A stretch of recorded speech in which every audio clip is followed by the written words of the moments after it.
49 tenaga kerja asing asal Cina yang ada di Kendari, Sulawesi Tenggara tidak memiliki izin kerja dari Direktorat Pengendalian Penggunaan Tenaga Kerja Asing Kementerian Tenaga Kerja. Benarkah demikian? Kita tanyakan langsung pada staf khusus Menteri Tenaga Kerja, Dita Indasari. Assalamualaikum, selamat malam Mbak Dita. Halo, selamat malam. Ya, langsung saja Mbak Dita, bagaimana sesungguhnya status tenaga kerja asing yang menjadi polemik di Kendari ini?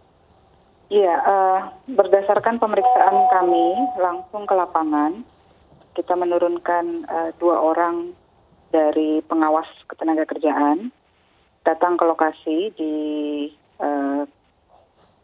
Pondal Konawe ya, Sulawesi Tenggara. Kita menemukan beberapa fakta, yaitu bahwa 49 orang warga negara asing yang ada di situ tidak memiliki izin kerja. Yang mereka miliki adalah visa kunjungan. Dengan perincian 19 warga negara asing asal Tiongkok di PT Virtue Dragon Nickel Industry dan 30 warga negara asing di PT Obsidian Stainless Steel. Jadi ada 2 PT, ada 2 perusahaan di situ.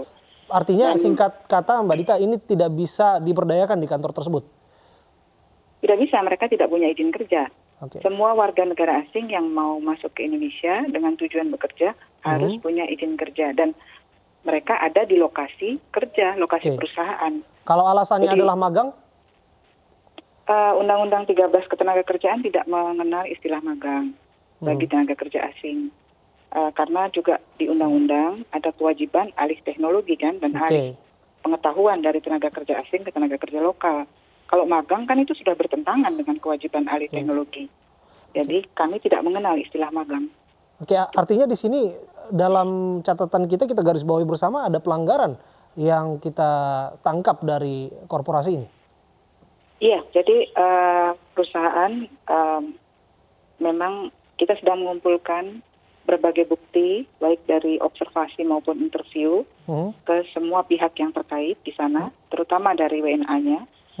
Kalau memang cukup bukti dan mudah-mudahan cukup ya, kita akan naikkan ini ke penyidikan karena pelanggaran terhadap pasal 42 dan 43 soal izin kerja tadi, sanksinya adalah pidana kurungan 1 sampai 4 tahun.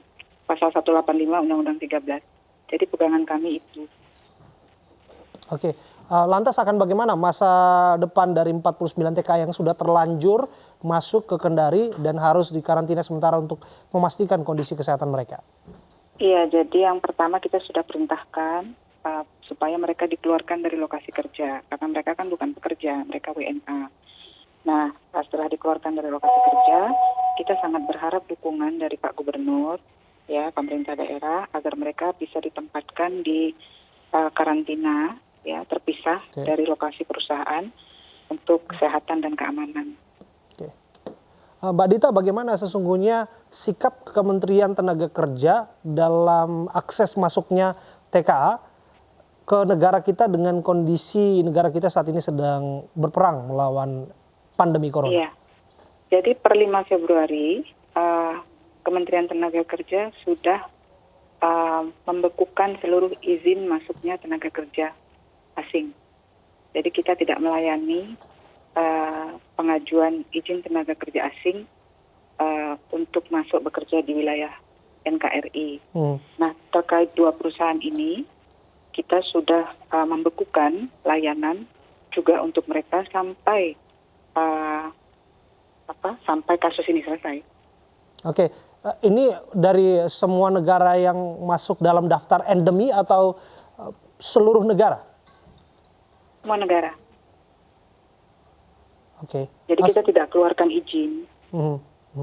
Tidak ada izin bahwa TKA akan bisa masuk ke negara kita, utamanya dalam menghadapi virus corona ini? Iya, itu jadi kita tidak keluarkan izin baru dulu sementara, ya, sampai ini mereda. Oke, andai kata bahwa ini masih dilanggar, instruksi ini masih dilanggar, apa sanksi yang akan diberikan kepada korporasi? Karena semua ini sedang bergiat untuk memerangi corona dalam semua lini masyarakat, baik itu korporasi, siapapun itu. Iya, prinsipnya memang satu kita minta bantuan kerjasama juga dari pemerintah daerah kan untuk membantu mengawasi. Ya, jika memang ada pelanggaran ya kita paling penting pertama kita minta mereka meninggalkan lokasi, lalu juga kita minta kepada imigrasi juga untuk melakukan deportasi, ya kan? Karena Oke. yang berhak melakukan deportasi itu bukan Kemnaker tapi imigrasi.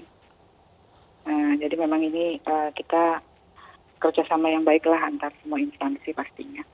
Oke, termasuk dengan imigrasi dan juga kepolisian dalam hal ini yang terkesan tadi ada ketidaksinkronan informasi mengenai status tenaga kerja asing ini, Mbak Dita. Ya mungkin karena soal koordinasi saja ya, komunikasi saja yang mungkin belum pas gitu. Tapi kan memang kita juga punya tim PORA, namanya tim pengawas orang asing. Di tiap-tiap daerah itu di situ ada polisi, ada gubernur, ada kanwil imigrasi. Jadi bisa kita pastikan semuanya sebenarnya terkomunikasi dengan baik. Cuma kemudian mungkin kemarin miss saja sedikit. Mbak Dita, secara umum bagaimana sesungguhnya pengawasan yang dilakukan Kementerian Tenaga Kerja terhadap tenaga kerja asing di korporasi-korporasi, utamanya kesehatan mereka dengan kondisi seperti ini? Iya, pertama pengawasan terhadap legalitas mereka kan sudah jelas. Itu data mereka ada di PPPKA di kantor ya. Itu akan terlihat di setiap perusahaan mereka berapa tenaga kerjanya, di bagian mana saja bekerja, kompetensinya apa, lalu izinnya berapa lama gitu kan, itu ada. Itu secara administratif. Kalau secara lapangan ada pengawas ketenaga kerjaan yang terus berkoordinasi dengan pengawas di provinsi untuk memastikan agar perusahaan-perusahaan yang mempekerjakan tenaga kerja asing itu memang sesuai dengan bidangnya, sesuai dengan waktunya, sesuai dengan jumlahnya yang sudah dikeluarkan izinnya. Terus yang ketiga soal kesehatan, kan kita punya standar K3, keselamatan dan kesehatan kerja. Jadi barusan juga Ibu Menteri mengeluarkan surat edaran yang mengatakan bahwa perusahaan wajib tetap memberikan upah kepada tenaga-tenaga kerja yang selama 14 hari dalam pengawasan, itu tetap. Jadi juga untuk yang kasus di Konawe ini, ketika mereka kita minta keluar dari lokasi perusahaan juga dikarantina supaya diobservasi dulu selama 14 hari. Oke. Secara umum ada tidak tanggung jawab yang diimbau oleh Kementerian Tenaga Kerja terhadap perusahaan untuk mengecek kesehatan masing-masing tenaga kerja mereka, termasuk tenaga kerja asing dalam hal ini, kemudian juga penyediaan masker, kemudian juga thermoscanner dan sebagainya. Ini kaitannya dengan bersatu melawan corona. Iya, kemarin kita sudah keluarkan surat edaran ke gubernur dan ke seluruh perusahaan, juga ke Apindo dan Kadin sebagai asosiasi perusahaan untuk melakukan standar-standar pengamanan dan kesehatan kerja terhadap untuk menyikapi soal corona ini. Jadi hand sanitizer, desinfektan, masker itu kewajiban. Bahkan kita dorong perusahaan-perusahaan kalau memang bisa melakukan tes, ya membantu melakukan tes kepada karyawan-karyawannya ya segera dilakukan tes. Lalu kalau mereka masuk kategori ODP, orang dalam pengawasan 14 hari kerja, kita minta upahnya tetap dibayar penuh. Lalu kalau mereka ternyata positif corona, kita juga minta perusahaan bayar penuh selama 4 bulan. Iya, ini menjadi sangat penting Mbak Dita, mengingat bahwa tidak semua lini kerja itu bisa dilakukan dari rumah, sebagaimana yang dikampanyekan berkali-kali oleh pemerintah. Memang. Makanya kita paham itu. Jadi kita juga kasih standar-standar dan kita bekerja sama dengan gubernur dan bupati supaya standar-standar itu bisa diterapkan di perusahaan masing-masing di daerahnya. Baik. Terima kasih atas informasi Anda, Mbak Dita Indah